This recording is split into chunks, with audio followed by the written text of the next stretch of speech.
Well, hello everyone, what's up and welcome back to the Brawlhammer channel. It's been a long time, I think the last time I uploaded a video was over a year ago, perhaps. I was trying to do a Fallout 3 playthrough or something like that, and then something came up. I had a child and stuff like that, so I've been busy on fatherhood at the minute. Not that I've been very good with uploading schedules anyway. So, anyway, what's brought me back today is a bit of drama.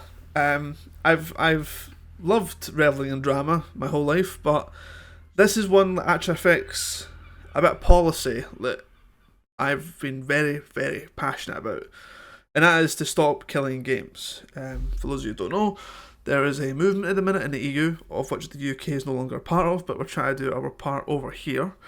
I've personally contacted legislators up and down England and Scotland to try and get more traction on this issue, because I believe in it. At the end of the day, maybe that makes me a sap, but I believe that when you buy something, it should be yours. Like, at a fundamental level, if you go out and you buy an LTT screwdriver, not a plug for them by the way, and they have it patented or they have a license agreement from Mega Pro, that you don't then get that taken off you in 10 years when that patent expires, or that license agreement expires. At the end of the day, that's your property to keep, you have kept it, and for software, that is not kept up. That deal, that bargain, hasn't ever been in place. And as a software engineer, I feel like I'm uniquely qualified to tell you why. And unfortunately, we're going to be reacting. Alright, I'm becoming a react channel now, because apparently writing in a blog doesn't get the views that I hoped it would. It seems like going back to video might be the best way to get through to people, while also writing on the sort of sidelines. Writing is a lot easier to do rather than video recording, especially when you have a baby. So we'll see how well I can keep that up. But it also helps me get my raw, passionate feelings across, so I might keep this medium up a little bit more. Anyway, let's get into it. So, Jason Hall, I think his name is Thor, he calls himself Thor, I call him Thor, has been someone that's popped up on my algorithm-based, sort of YouTube shorts and TikToks for a while now. It did go away for a bit, so he's not been breaking through as much, but I recognise him from his shorts. And I've checked out his streams and stuff like that. He seems just a regular dude that plays games. I always appreciated his main message of getting people creating games. It's something I've always wanted to do personally. I've done it from time to time in terms of going in, making the interface, making a nice cool menu, getting all the sort of live service capabilities set up, and then promptly putting it in the bin, because now I need to work on the FPS mechanics or something like that, or the RTS mechanics. I've never really taken it the whole step, but I appreciate his message of trying to get that across. This is not going to be a video of completely digging into him. It might be, alright, as I'm going through it and getting more and more angry with his arguments, but we'll see how it goes. So, Stop Killing Games is a movement by a guy, also a content creator, Accursed Farms. I've been keeping up to date with him on all of that through his YouTube videos and his website that he has, stopkillinggames.com, where he's trying to pass an EU initiative, and this is not a law, alright, this is just an agreement that the government will look into it, basically.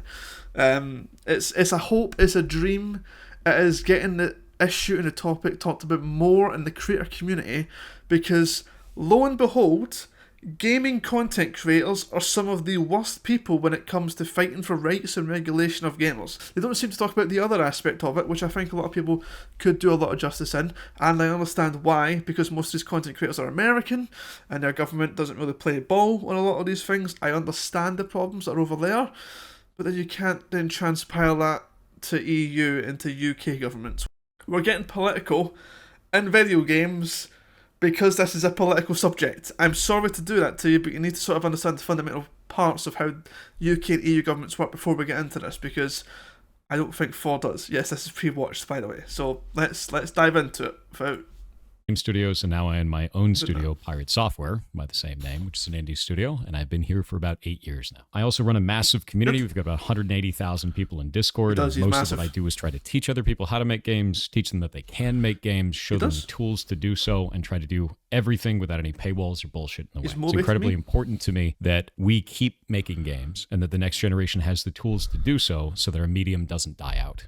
And it never will. And that's the whole intention of all of this. So with that in mind, that community brought me this and tried to get me to sign it.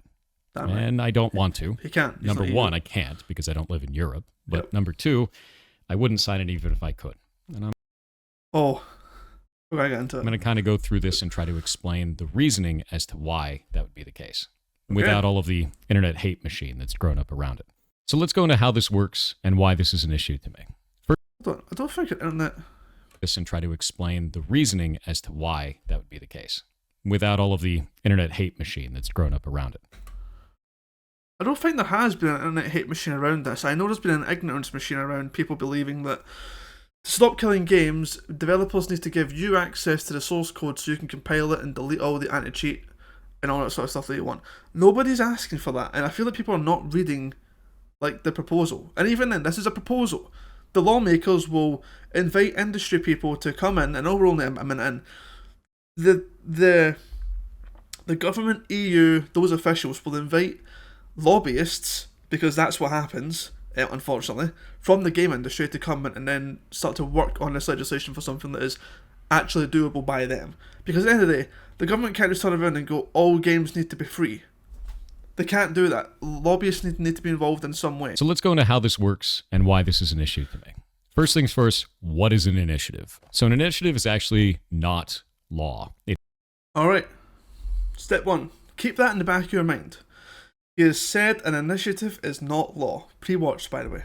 It is something that you put together so you can put it up in front of representatives and they can start the conversation. Yep. The reason why I have a problem with Stop Killing Games is specifically it starts the wrong conversation. If we're trying to kill off the practice of developers putting together a live service game, pitching it as a single player experience, and then taking away support in the future, this ain't it. And the reason why is specifically on this initiative, under its own description, it says, this initiative calls to require publishers that sell or license video games to consumers in the European Union or related features and assets sold for video games they operate to leave said video games in a functional playable state. Specifically, the initiative seeks to prevent the remote disabling of video games by the publishers before providing reasonable means to continue functioning of said video games without the involvement from the side of the publisher. This isn't always possible in all video games, and it doesn't call out the specific practice that this is supposedly trying to defeat. Vague and will damage all live service games. How would you keep League of Legends in a functional playable state? Alright, so we're going to pause here because he went over some points. He said this is not law, which means it's not been written as a legal document that will go on to be implemented in that state. And then he starts going line by line through the objectives and calling into question specific wording and proclaiming now that League of Legends isn't going to be possible, I guess. You'd have to re-architect the entire game. The game is what is called client-server.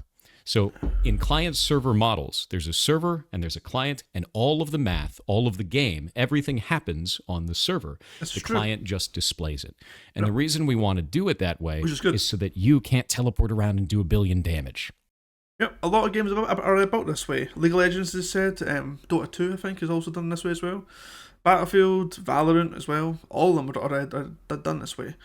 Another one that's done this way, I think, is Gary's mod, which you can host servers yourself. You don't trust the client, you trust the server. The client just displays what it's told, right? Yep. So if we wanted to re-architect this, we'd have to take all of that server logic, push it back out into the client, and somehow make that playable in a multiplayer-only video game. No, you wouldn't. There is no part of this that would require you, and it needs to be left in a reasonably functional state. Why would you have to re-architect League of Legends to make it a completely different game? You just released the server code. Like, I don't know why you wouldn't just do that. Allow people to have private servers. A lot of people say that this isn't possible. It is. Communities around the world have banded together to reverse engineer many games.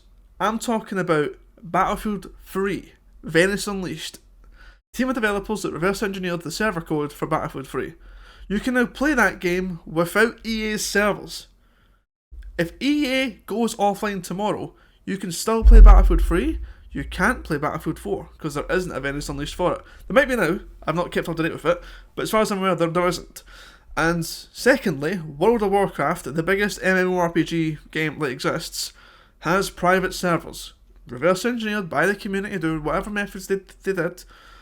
You can now go back and play World of Warcraft. If Blizzard Online, Blizzard Interactive, whatever they are, Blizzard Entertainment, if they go bankrupt tomorrow, Activision, if Xbox shuts down Activision tomorrow, you can still play World of Warcraft on private servers. You can't play the crew. And why can't you do that? Let's get into it. That doesn't make sense to me. So this isn't going to work for all games. Why is it calling out all games? And it's really easy to say like, oh, that'll get worked out down the line. But we're dealing with government here. If we're Americans. Just because the government works a certain way in America doesn't mean it works that way everywhere else. And this is one of the problems about talking about things that you aren't too aware of. I am not a lawyer. I am not a legal scholar. But I'm quite aware of how the institutions and practices work in the UK and the EU. We were part of it for a bit, alright? We have left now, but we are part of it. Don't worry about it. It was alright. We're going to be putting up these types of ideas specifically in front of government. We need to be calling out the right issues, especially if you don't have precedent set. Because now you're going to be setting precedent on something that doesn't make any sense. That's what laws do. They tend to set precedent. I don't know. I'm not really aware of laws that tend to come in and go, we're wanting to set precedent. I don't know what his point was here. People that may not understand the nuance of our industry, all in the name of safety.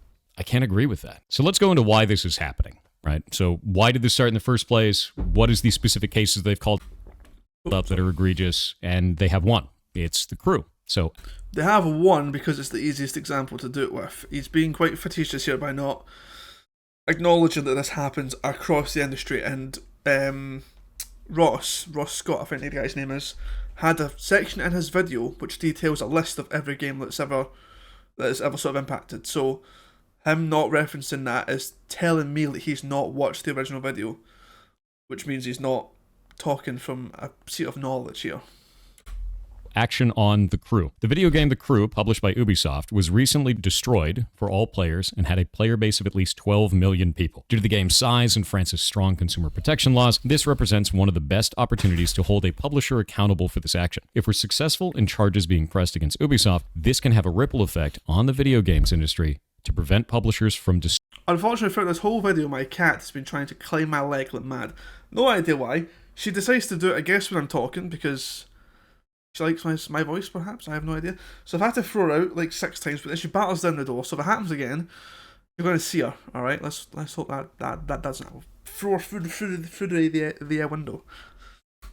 Destroying more games. First off, I don't like the idea in this that it has a player base of 12 million people. That is not how long-running games work.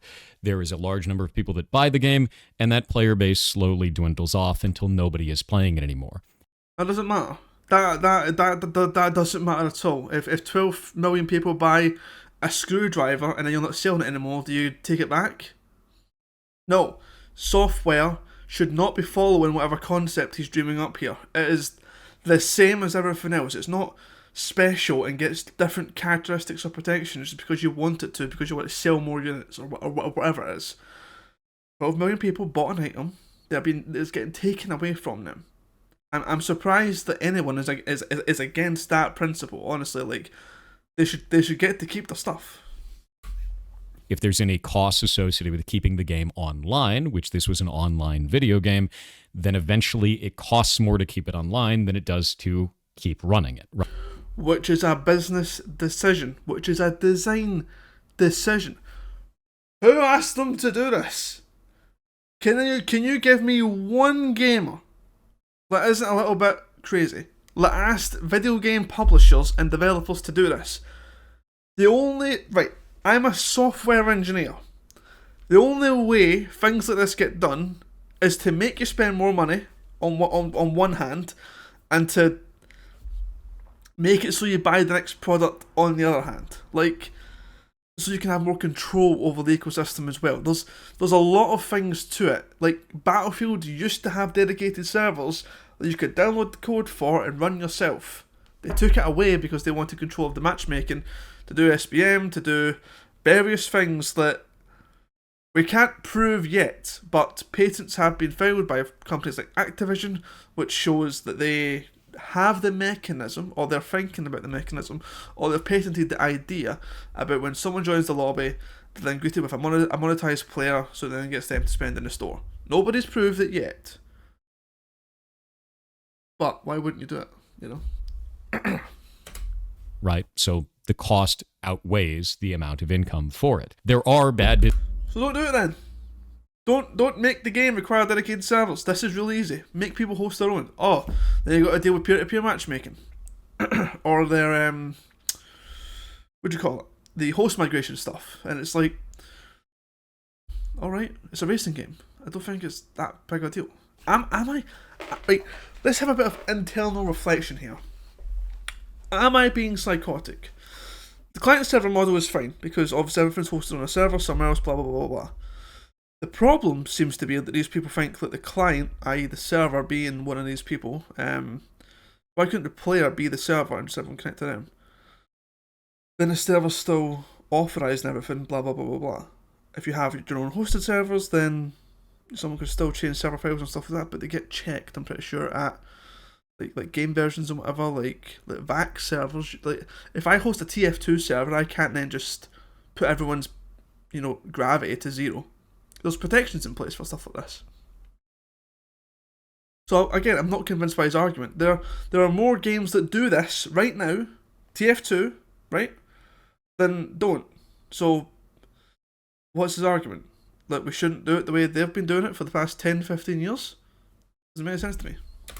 Business practices that can occur in there. There are companies that will sell a online-only game as a single-player experience and kind of just put it into the TOS and hide it. But not all companies do that. When they do, we should be calling out that specific company, not all companies. So let's take a look at this and find out more about the crew itself. If we pull up their Wikipedia, we can see that the crew was actually created in 2014, which, much to the hatred of all of us oldies on the internet, was 10 years ago. Oh. So this was an online-only racing video game developed by Ubisoft Ivory Tower and Ubisoft Reflections and published by Ubisoft. So all Ubisoft, right? With that in mind, it said it was a scaled-down recreation of the contiguous United States and included both role-playing and large-scale multiplayer elements. So it had a massive multiplayer component to it. It is an online-only service-based game, and they shut it down 10 years later. On March 31st, 2024, Ubisoft shut down the game's servers, rendering the game unplayable, which is normal for live service games. The only thing that I can see... It is normal, but it shouldn't be. Like, 2014, this game was released 10 years ago. This is just something that has been done now. That means, I don't know what the age rating is for this game, but there's a good chance if someone was born in the year 2010, all they have known is this. I was born in the 90s. What I know is not having any of the internet, having flip phones, having phones that slide up, having phones with antennas coming out of them, and using Game Boys, where we had games that just worked wherever we wanted them to work. Like, this is a new practice. It doesn't have to be this way. That's what Stop Killing Games is saying. Why are we now accepting games being built in a fashion that makes them disposable? It's like vapes, disposable vapes. You could smoke cigarettes, physical. You could go out, get your own cigarette and have a good time. You get a vape, get a vape kit. You go and get the liquids, you fill it up and you have a good time. And now you get disposable vapes with fucking, get batteries attached to them. Like, you're smoking your PS5. Like, why are we okay with everything just going into this disposable as hell life cycle? We spent so much time in school when I was younger going over this whole reduce, reuse, whatever, recycle argument, right? Software development is not that anymore. It is killing software that was perfectly fine in the first place to make new games. Overwatch was perfectly fine, but they killed it and made Overwatch 2. Just so you had an excuse to buy some more stuff. I don't even know if you had to buy anything. I think maybe it might have been free to play. But they took out all the currency options and put in loot box. No, they put in paid to win skins. Not paid to win skins. They put in paid skins. 40 quid for a Reinhardt hammer or something like that. And nobody asked for that. Nobody did. Even Overwatch as a game should have had the option to have the... I can't play Overwatch 1 anymore. All the stuff I earned, all my rewards, all my season 1 achievements or whatever else, my leaderboard statistics, I don't know. All that was with Overwatch 1 and it is now gone. Been replaced by Overwatch 2, and that game, that video game preservationist history, that aspect of this argument is gone. Software being automatically updated at every point in time gone. Windows 11, when it first was created and downloaded onto your machine, and it was at a certain point, all that's like was not gone. You can still have builds of it, but like it's effectively gone. Like they just update things and discard history with old. I'm someone that actually likes history and is quite a nerdy historian, not a historian professionally, but I like thinking about history and whatever else. I don't like the aspect of things going away, alright? If we can preserve it, which we can, it's just digital bits.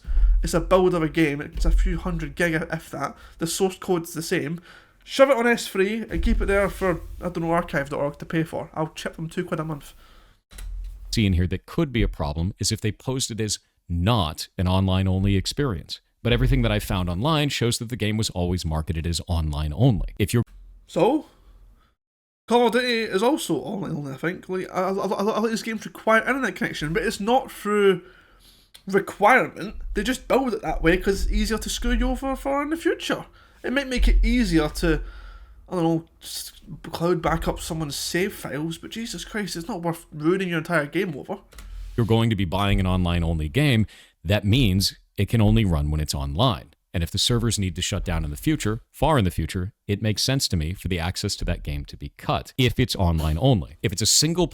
But nobody says when the servers are going to get cut. There's some... Like this again, he's not watched the videos. We're getting passionate here. There's some games that released and then shut down within a day. There's some that released and shut down within 60 days. There's some that released and shut down within a year. This took 10. It's one of the most fair examples of the egregious behaviour in the industry. And the fact that it can be proven so well with the crew means it's much worse for everything else. There's a AAA studio doing this. Imagine if it was Thor and his band of pirate software crew people. I'm trying to think of a pirate reference that doesn't sound rude, and I decided to steer away from it. But if he did this, his consumers would be shit out of luck. Player experience that has online-only functionality specifically just to shut down the game in the future, and the online-only doesn't actually add any gameplay functionality, I'd agree with you. That's a shitty business practice. But that's really rare. And in the specific cases where it does... It's really rare for a game to release with multiplayer capabilities, and then, like Call of Duty, like single player, you need multiplayer to play that. I think the Xbox at one point in time needed an online-only connection. What he's saying, this is the problem with people that think the guardrails of society and law and order will keep us away from the capitalist people, the capitalist companies, right? They will do whatever they can to make more money. That's all. That is all that's going to happen. And if it isn't in law, it's going to happen. And Thors against the law being produced for that to happen. So we're at a place where companies can eventually do the worst things possible. And he's not taking a stand on it, seemingly. Does happen, we should call out that, not just all games and not all live services. Further, there's more context to this too. The Crew itself came out in 2014, but it actually had... I've been calling out video game bullshittery since 2009, alright? I must have been... What was I? 14, 13 at the time? Alright, I had YouTube back then. Don't look at that. But yeah, like... I remember the original Modern Warfare 2. Alright, was the first game to not have dedicated servers, and we created a group called Boycott Modern Warfare 2, we want dedicated servers. Did it matter? No, it was the most successful video game, I think, at that time, and it kept that record for like 5 or 6 years afterwards, maybe Black Ops, Beta or whatever. But it didn't matter. I did a boycott. Do you want to know what I did?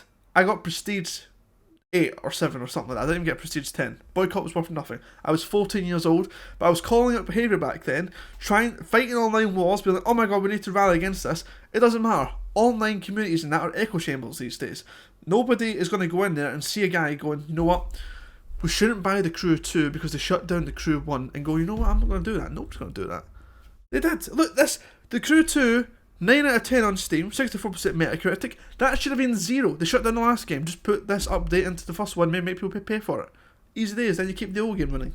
Had a sequel that came out in 2018. And live service is meant to mean that you keep that service going for as long as possible. And then it had another sequel that came out in 2023. And if we go to the Crew's SteamDB, which again is not going to be all of the player base for this, it's only going to show the ones who were playing it through Steam. It was on multiple platforms. We look at the max here. It did start out with a sizable amount of community, and then it degraded. And it had a major drop-off in 2018, which is the same year that it launched a sequel. This is normal. When a sequel comes out, a lot of the player base, if the sequel doesn't suck, will move over to it. And then I play a game called Armament RTS every year. It was using GameSpy servers back in the day, which have not worked since back then. Do you want to know what though? Still works. Still play it every year. Don't need servers. Then the servers effectively die. You can't run a live service game on this few players. You can't. Right. This argument also makes no sense. His argument is that you can't run a game like The Crew on 99 players. What do you mean? The more players you have, the more expensive the servers cost. You need to scale that infrastructure. If you have 99 people logging in each day, you can put this on an EC2 instance and not give a damn about it. Put it in there, fucking $40 a month of goodwill. I think Ubisoft donate more to charity every single year. They can keep The Crew going, alright? I'm not saying you have to take away from charity, alright? Before anyone quotes that out of context. But it's part of their charitable efforts to keep their old games going. There's no chance, no shot, as the kids say, that it costs anything to keep this going. Maybe a guy, alright? One guy or girl, alright? Like, that has to log in every now and then and do an app get update, alright? Maybe there's that one person. But I don't get this thing. You can't sustain a game off this. Call of Duty World at War still going. Alright? 2008 still works. Still works, and I think that has 53 players. Because I tried to play it on Xbox 360 last week and I had a host migration and it crashed and I couldn't find the game again. But still works. I can go on there, split screen, system link. Remember system link? What happened to system link? What happened to co-op? I knew I'd get mad at this. Most of the time, especially not if there's anything else that goes into it. And if we go into that anything else, and we could see that there was license problems. So on December 14th, 2023, Ubisoft delisted The Crew and its expansions from digital platforms, suspended sales of microtransactions, and announced that the game's servers would shut down on March 31st. So they gave them 3 months. Usually I would say, hey, 6 months is probably a better deal, but if they're going to do 3 months, they're going to do 3 months. The only thing that I'd be interested outside of that is if there was a contractual obligation to do more than 3 months and they didn't follow it, if it was in the terms of service or not. For sure. Citing upcoming server infrastructure and licensing constraints. What were those licensing constraints? Well, it turns out that all of the cars in the game were licensed from the car companies. Who made them do that? Why? Alright. This whole licensing argument, right? I remember this actually happened to GTA San Andreas as well. Rockstar wanted to keep selling GTA San Andreas, so they had to release an update to the game to remove all the licensed music and the copyrighted music. So now when you play it, it's the worst version of it. You have to go pirate San Andreas to get the better version, right? But guess what? You can, alright? You can. You can go and do it. It's hosted somewhere else. Happy days. Why can't we do it with this? Is that because, like, license holders would go after Ubisoft for still selling it? So, if you have a 10-year license, who worked out these deals? How is this appropriate? Let's say, okay, right, I'm with Thor on this, alright? If you license assets in a game and they only are present for 10 years, you can only sell that game for 10 years. Why was there no expiration date on the box? Because there would have had to have been. They knew in 2014 that game was going to have to be pulled from shelves in 10 years. At that point when they were doing all the marketing and all the design, the discussions for the game. And they didn't do it.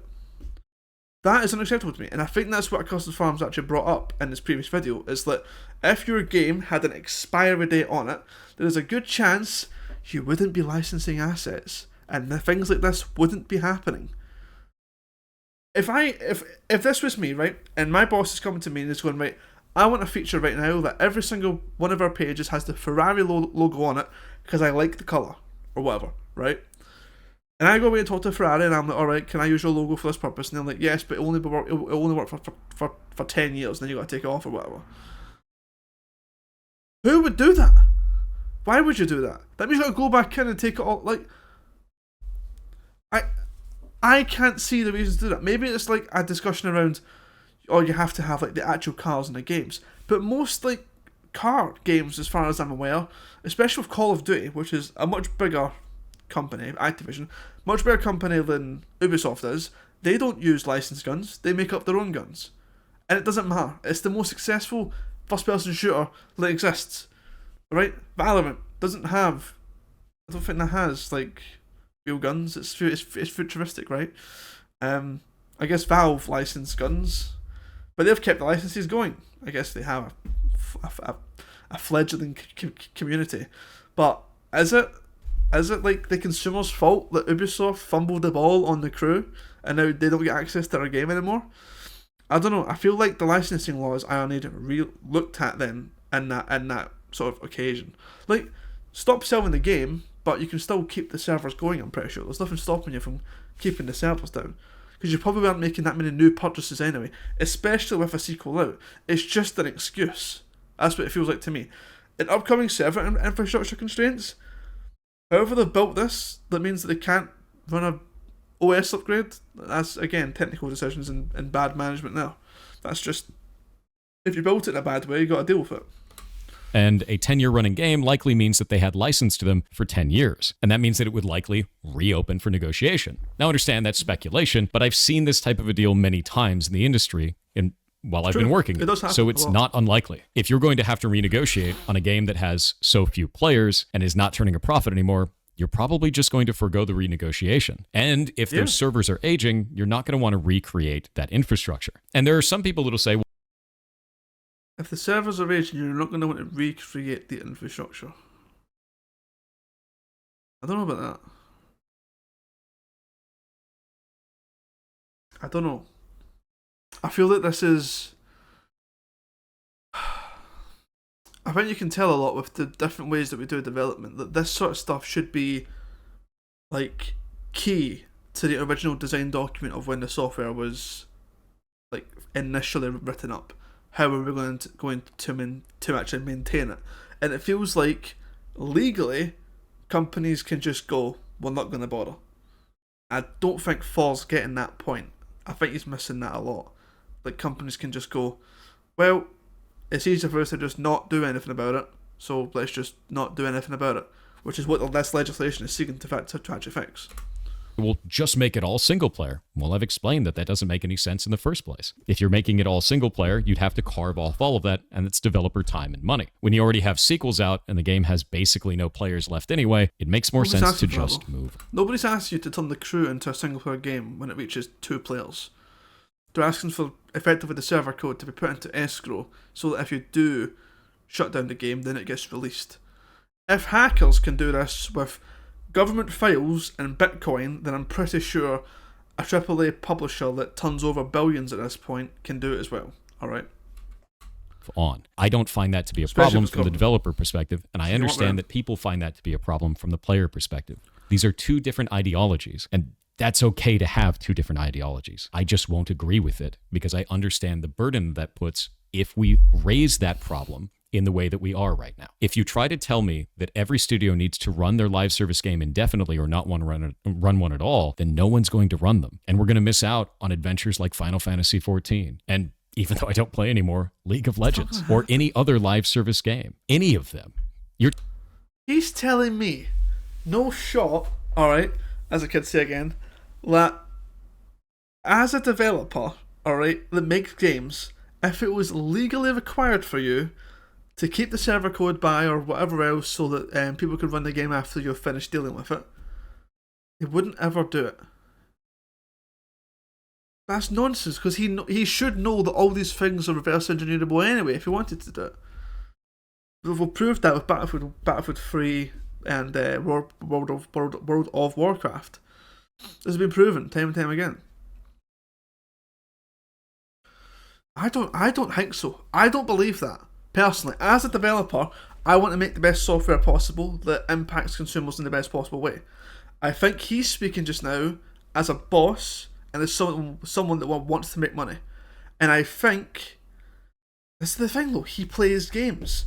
He plays games a lot on stream. I've watched them, and he's talking like he's not a player. He's not a consumer. He's not in this. I don't know. It's weird. Maybe he just has that opinions, but I fundamentally disagree with it and think that you can't use the argument that if you're a developer and a player, you're going to have conflicting views. I think if you're Thor, you're going to have conflicting views. This is not the sentiment that I see in the industry. Software developers, for the most part, want to build good software. I'm a web developer. alright? So I don't get down to tax with the complexities of a game engine, although I've dipped my toe in very small parts of it. But see if we have a company coming on board that wants to import their data into our systems, we'll move heaven and earth to make sure that that file format gets supported so we can get that client. But do we do the same for exporting it so they can take it to another system? No, we don't. But I've built them and been told to take them out because I wanted to give the consumer the best possible, the user of our system, whoever you want to call them, the client, the best possible experience with our software. And that's what I always go for, customer experience. That's what everyone should go for. That's what everyone should strive for. I don't agree with it, honestly. I think you can make an argument that if you want to make money, then you have to do it this way, which is what I understand, which is why I'm not running a company. I think you need to have that head on if you actually want to make money, because I just give everything away. But I wouldn't actually. All right, I'm just being silly, because I know someone will quote that now and go, "Oh my God, wants to give everything away as a communist." No, not at all. I think you got to make money. And I think that's why you need both heads. But I think it's gone way too far over on this one. We're talking everything, like even phone games, as funny as that is. A lot of people don't realize that phone games require online-only activity. What about things like Pokemon Go? What about stuff like Monster Hunter Now? So Pokemon Go is an interesting one because that is... I find this interesting in the world of iPhones. I think, however, in the world of APKs, you'll be able to download it in... or whatever they use now. I think they changed the data format a while ago. Having a Pokemon Go, which is free at the end of the day, and it gets paid for by microtransactions, it's interesting because it makes a good argument here about phone games, but I can just say the same thing. Dedicated servers, give a server code to people, let them host it and then play it the way they want. But how is it fair that a company can create a free game, give you full access to it, you put 500 quid in microtransactions, and you lose all of it? All of it. Because they made Pokemon Go 2. How is that fair? It's the same argument with Call of Duty, to a certain extent, where you create a character, or whatever, I don't know. You start off in Modern Warfare 1, you buy the skins, the guns, the microtransactions, whatever else, and then Modern Warfare 2, you lose all of it. I think they only started to carry it over recently, perhaps in the last game. Don't quote me on that, but I feel like I seen an article flying about somewhere. So again, I feel like this is just an argument, honestly. What about any of these? We'd never get any of them. I can do it. And that's why I think this needs to not be vague. It needs to be specific about the business practice it's trying to It's not a law. Which is specifically companies that are doing this under the guise of it being a single-player game, but adding online-only functionality that is not necessary and doesn't add any gameplay elements. I agree with that. That's the problem. Yeah. So now we're going to go to Ross, otherwise known as Accursed Farms, the creator of this initiative, and one of the ones that's pushing it the most online. I'm going to let him say exactly why he thinks that this will go through. So yeah, we're reacting to Pirate Software now, and I'm reacting to him. Very easily, and why it is important, and then I'm going to tell you why I don't agree with it. Comes law in the EU? Yeah, it might be. Now, it's not a guarantee, but I think if we get the signatures, this passes. Why do I say that? Well, it's a few factors. Politicians like easy wins, and this doesn't require them to do much at all. And go up against the game industry, which has a very, very silent, strong lobby space. Unless it involves gambling. Remember, the game industry self-regulates. It uses an industry body which is funded by EA, Activision, etc., which impose standards and regulations on themselves, which they don't actually have to follow. So, I think it's I forget the name of it, but yeah. Gambling or protecting children, politicians generally don't care about video games. They don't. So this isn't a big consequence to them or most of their constituencies. I'm going to stop it there for a moment. The assertion that politicians just like easy wins, so this legislation will go through, but the politicians don't care about a multi-billion-dollar global industry and that it doesn't matter to their constituencies is incredibly... They don't, because video game studios are so spread out. Up here in Scotland, I bet you I couldn't find a politician here that knew about Rockstar Games. Like, honestly, it is one of the biggest, best industries. Like, the culture departments are important, but you have to remember, our previous culture secretary was Nadine Dorris, alright? So she was in charge of video games, film, all of that stuff. Which to me says it's a laughed at department and government. I think that's not right, to be clear. But I don't think politicians care, or know too much about video games because it's tech. Movies and TV, easy to understand. You turn up, you do a film, you do a bit of acting. Alright, it's a bit of a ha-ha. But when you see a guy sitting there with his hat on, glasses on, beard down to his tits, there's a good chance they'll glaze right over when you start talking to them about animation procedures, 3D modelling. Try and talk to them about cybersecurity in regards to C# based .NET applications on Azure. You start talking to them about that, they'll start phoning the guy that is in charge of the science department, alright? The culture for the departments which are in charge of these things are not fit for purpose. It needs to be people that are more tech focused, and I think that's probably where the House of Lords could do a bit more heavy lifting by having people that actually know what they're talking about engaging in those departments. Absurd to me. I don't think this is the right direction at all for a movement like this. I think it's incredibly damaging, and it makes our entire industry look bad, both on the player side and the developer side. If we're going to be putting forward anything that may eventually turn into legislation, it should be passing because it's the right thing to do for consumers and developers, and that there's some kind of a middle ground, not just because it's developers don't get a chance to develop what they want to do anyway. Thor's coming at this from a sort of indie studio where he's the boss and he gets to choose what to do with the game. The guy that was running, and I looked into this, all the credits on Battlefield 1, was one of the lead guys that was on that sort of stuff, who was on a sort of monetization scheme, was a previous Abu Dhabi banker somewhere in that region. Alright? Like, let's be honest here. These things are not... what does that have to do with his point? I don't know. My point is, I don't think developers have much say so in what they actually get to develop, because we see this time and time again. Whenever the community has a problem with a game, people will come out and don't blame the developers. It was management's fault. So I don't agree with Thor here at all. I don't think developers are considered even at that level. I think this legislation does more for them than would otherwise, as I previously stated, with the things I've wanted to do in software but couldn't because it wasn't legislated. An easy win, and politicians don't care. This sets us off on a completely wrong foot. EU law is already unclear on a lot of this practice anyway. And that's dangerous. If we're going to be setting precedent, which could change the way that law works all the way down the road, then we need to be sending the right message, which this is sending a vague message that doesn't cover the actual problem. So this is not a win to me. This is... I don't understand. He does harp on this precedent thing a little bit.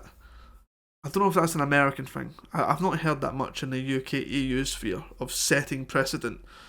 It sounds very much a recent word of recent Supreme Court decisions for some reason. It's a huge risk. And we would be making it easy for them to settle it. It falls in line with other consumer practices. You know how when you buy something, you're generally allowed to keep it? In the case of live service games, in the terms of service for those, you are not buying the game. You're buying a license to the game. And that... Why is it that way? That's the part that's really different here. If we don't like the idea of live service games as a whole, I get it. Don't play live service games then. If you don't like it, don't buy it. Every one of my games I liked became live service. Every one of them. What can I do? I don't buy it. Alright, I don't play games anymore. I'm going to fight for this because I believe it passionately that games shouldn't be done this way. They can be live service, just have a method that means I can play them the way I fucking want to in 10 to 15 years when you all have spaffed 200 grand up the wall in microtransactions per person. Alright? I don't know why he wants to like this, honestly. Don't agree to those terms. But if we're under this weird idea that we need to get rid of all live service games or damage that practice in any way to keep in line with consumer policies, it is in line with consumer policies. If it wasn't, it wouldn't be there in the first place. So this doesn't really make a lot of sense to me. You're not buying the game, you're buying a license to the game. In the niche cases where a studio is trying to sell a game as if... Like, when has that ever been an argument of something that's good? How are licenses to games good? Why can't I just, buy my fucking Photoshop anymore? I remember way back in the day, there used to just be Photoshop CS6, and it changed all to online only to prevent piracy. I refuse to believe it was for any other way other than that. And despite that, it still gets cracked on the fucking weekly. So yeah, like, I think it's an easy way to monetize things. Like, it didn't used to be the fact that you would buy software, not get updates, and then be screwed whenever they took them. Like, I'm sorry, no, that's never happened. It used to be the case where you bought Adobe CS6 and you got patches to go along with it. You bought Call of Duty 4 in 2007, alright? And you got patches up to version 1.7 plus map packs for free on PC because they sponsored it through Nvidia. Xbox had to pay 1,600 Microsoft points or whatever it was, but PC got it for free, which is all that matters, okay? Like, I'm sick of this argument that you're paying for licenses or whatever else. It doesn't have to be this way. It's only this way because the software industry and developers like Thor have made it this way. There's nothing stopping him from giving you just an irrevocable license. Boom, there you go, have it, alright? Have everything. Just, there you go, take the game Heartbound, you know? Go and have it. Else all the code. Nothing stopping him from doing that, but he won't. So, you know, you can see where his principles lie. My idea at the end of the day has always been, if I was going to make a game, and I guess I can't really say this because I've never made a game, but if I did, it would be on GitHub and you could just download it. I know you can't really put games through GitHub because it's too large and whatever else, but you get my point. Alright, you get my point. I've actually looked forward to doing a kind of open source game project, but I don't know how that would look, especially when it comes to vetting pull requests and stuff like that. So if you are buying it or purchasing it or using that language specifically and they give you a live service game instead, I agree that should change. That language should change. You are not purchasing the game. You are not buying the game. You are paying to have a license to a live service experience. I get that. Is that what this is doing, though? The initiative is not trying to call that out specifically. No, it's trying to say that all games need to stay in a functional, playable state, which is not calling out the language that is being used to manipulate the player. Call that out specifically. Not this vague bullshit. And finally, this is a diversion from really serious topics that politicians would prefer not to deal with. That's really gross to me as well. The idea that this is just a diversion from serious topics and they can get an easy win in and we can just push it through and there won't be a lot of pushback on it and they're not going to have to think about it too hard. That's crazy dangerous, dude. If you're going to be setting precedent, if you're going to be putting forward something that you want to start a conversation to eventually become legislation, and these are the reasons for it, not only can I not agree with the initiative, but I can't agree with you. And I think that the tactics that you're using here are really disgusting. So yes, I won't agree with that. And I won't agree with Ross. There's no way around that. I think this is gross. To sum it all up, no, I will not be supporting the initiative Stop Killing Games. You're not. To be clear, I never watched like the full end of this video because I wanted to get my raw reaction to it. But saying his initiative is gross and the way he's doing it is like, that's harsh language. Who the fuck hurt him? Jesus Christ! I didn't know you said that. I changed my mind on it because I find this language to be incredibly vague and damaging to the rest of our industry. I think that it would be bad for both developers and players down the line in the way that it is currently written. And I think that starting a conversation that doesn't get... It doesn't understand how government works. That's the problem. Core of the issue is both wasted time and leads to potentially bad outcomes. So if we want to talk about this, let's talk about the actual bad business practices. In the case that a studio is making a live service game and they sell it to you as a product, they say that you are purchasing the game or you are buying the game, when in reality you're actually purchasing or buying a license to that game. I think that we should be fighting about that. That needs to go away. A player should be well informed at the point of purchase that they are purchasing a license, not buying a game. And the reason that we have those licenses in the case of client-server interactions, like we had before, we're talking about client-server games, is so that they can ban you when you cheat at them. They revoke your license. That's why they revoke your license, to protect you. Right, guys, this happened back in the day. Thor is again being disingenuous. Way back in the day, I used to be a Garry's Mod server owner at 13, okay? And I used to run communities. And I had 32 or 32 players on my TTT servers and usually about 20 on my Dark RP servers. We had shared ban lists between the two, and we had community ban lists where we uploaded Steam IDs and IPs into them that stopped players from getting on. We had community solutions to this, and it worked, which kept communities alive and great and healthy. What we get now is publishers and private companies determining when you can access your property. And that ain't American. That ain't my book. That ain't in the UK book. That ain't Scottish, alright? I ain't for that. That's nonsense, alright? That's fucking nonsense. the gameplay of every other player that and you're Thor impacting. knows that. He's old enough. That needs to exist. Sorry, he's played games longer than me. I'm 27. He's worked for Blizzard during the times when they would have had community games and mods and whatever else. He should know all this, man. But it needs to be better informed to the player at time of purchase. So I agree on that. This doesn't bring that up, though. It just attacks all video games that have online-only components and says that they need to keep being able to be played indefinitely. That doesn't make any sense to me. Aside from that, a lot of people really like live service games. Oh, that's okay. They exist now. So trying to kill off all live service games, as some people have said online, doesn't make any sense either. Live service games are a great way to get away from the real world. They are about social interaction between players. Some people get married in them. Some people met their spouse in them and then got married in them. It's a really cool thing for a point in time in which you're having that social experience. And to destroy that just because you don't like them is very weird. Nobody's asking for that. Nobody's asking for this. He's just rabbiting on now. I might just stop this. I think that makes a lot of sense to me. I also don't think it makes sense the way that Ross is posing this is why it's going to pass. I think that's incredibly inflammatory and could lead to a lot of damage to both what he's trying to stop and to games as a whole. To say that the government just doesn't care and this is an easy win and we're going to get it through. They haven't cared for years. I brought up this point in regards to game ownership and preservation, I don't know how many years ago, when my MP was silent on it. Like, especially when it comes to individual citizens trying to get action done on this, it's incredibly silent because the politicians that you elect don't know anything about these practices. Why do you think the games industry and the software industry is able to get away with murder? Why do you think government is having to go back and fine Google for anti-competitive practices on things that they just didn't understand at the time, or when they were taking consumer data when they shouldn't have been, or when they had incognito modes but it wasn't actually incognito? This is timeless. Time and time again, software industry proves that it can't be trusted, and then people like Thor ask them for more, and I don't get it. Sorry, I'm getting heated. Is disingenuous. You're talking about a multi-billion-dollar global industry. To think that the government isn't going to be meticulously looking through this and looking for flaws and holes is absurd. So I don't think that's honest at all, and I find it disgusting. So for everyone who's mad about that, be angry about it. I'm not going to change my stance on that because I can't agree with this. I bet you, alright, because he's got backlash on this, I bet you he changes his stance next week.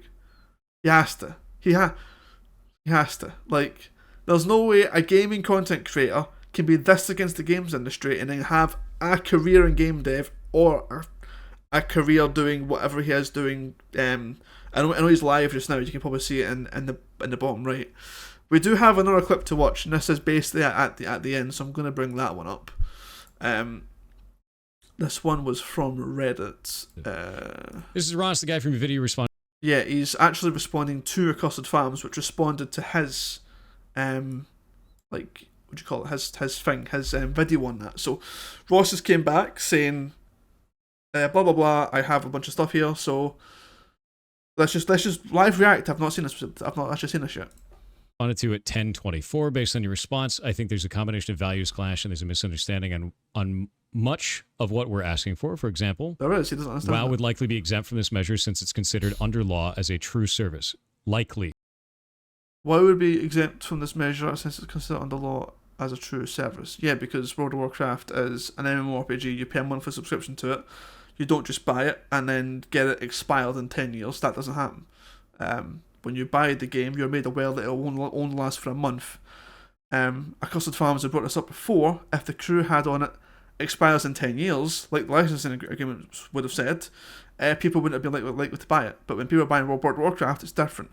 And if you don't understand that, you haven't watched Accursed Farms videos, which is Thor has not done. So he's right here. He's misunderstanding it. WoW would be exempt, and he has called for this. Is the problem that I have with your statement. And he's bringing up things about likely. It's not a law, dude. You said that at the start. It's not written to be a law. I don't know why he keeps harping on the language of an initiative. Initiatives are meant to be from citizens. Do you think a citizen should know the entire law book and how to write a legal document before they put forward an initiative? Should I, like, if my daughter's having issues accessing female, sanitary products, should I understand how a sanitary product is made before I then go and put forward an initiative going, can my kid have some of these free things every now and then?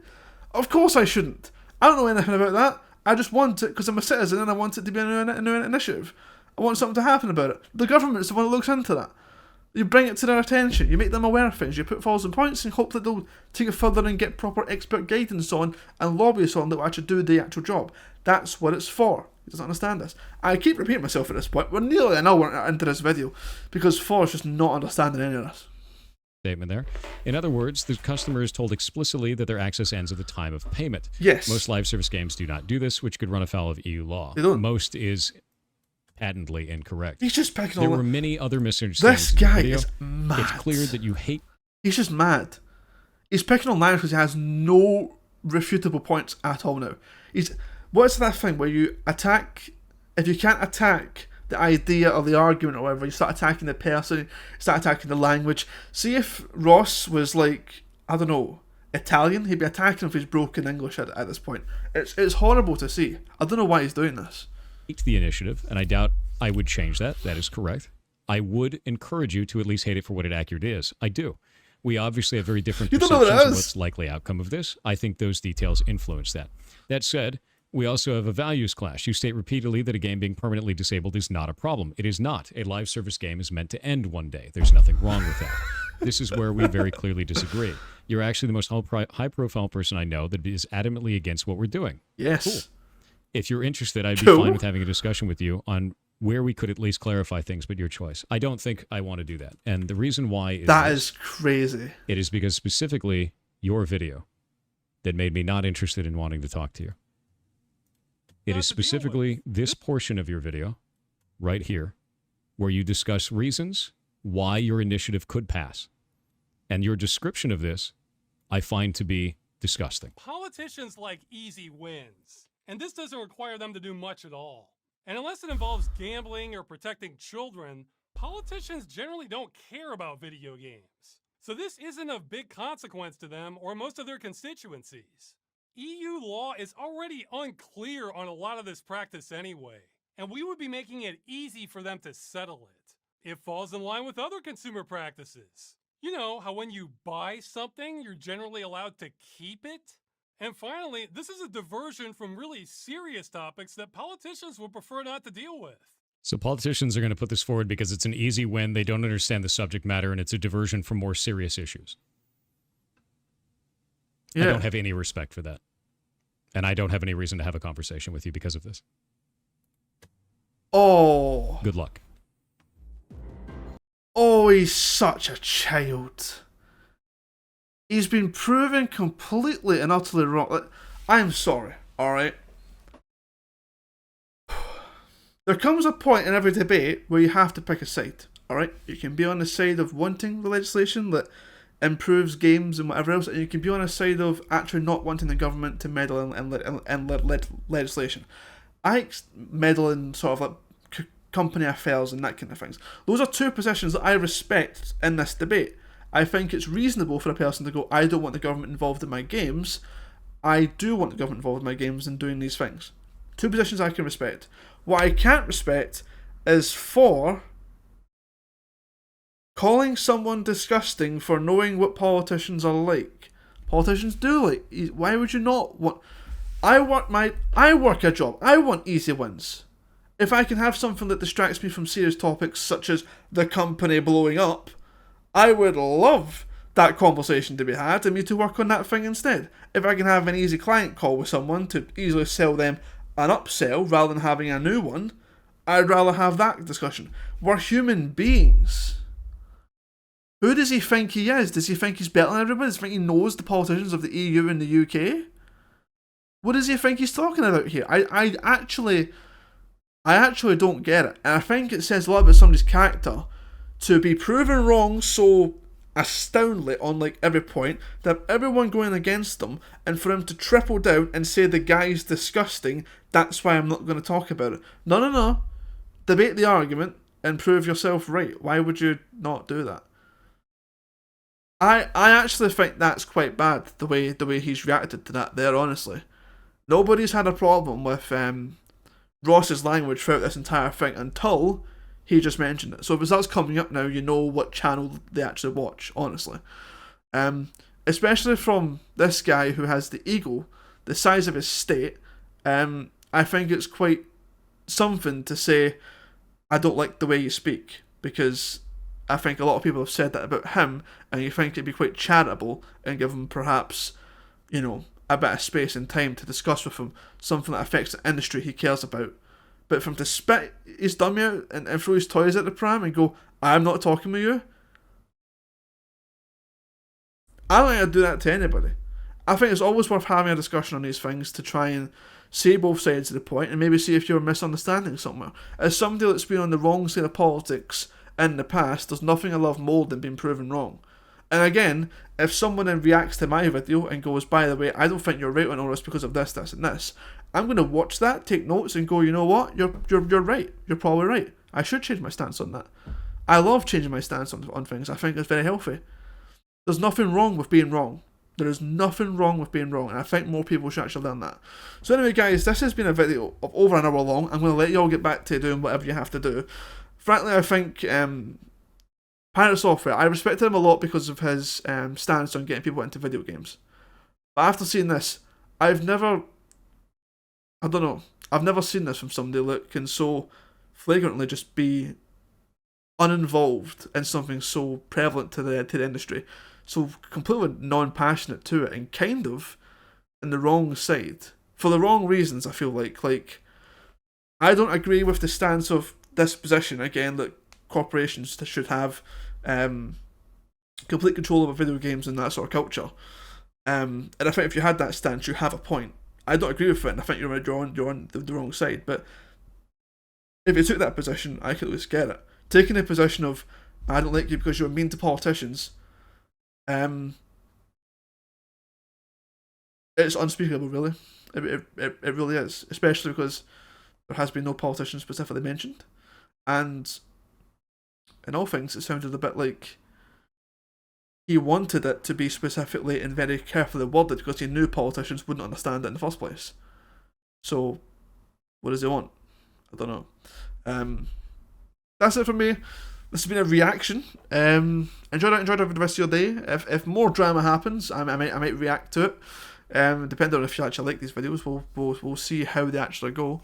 But that's it for me. Brian, signing out. Thank you.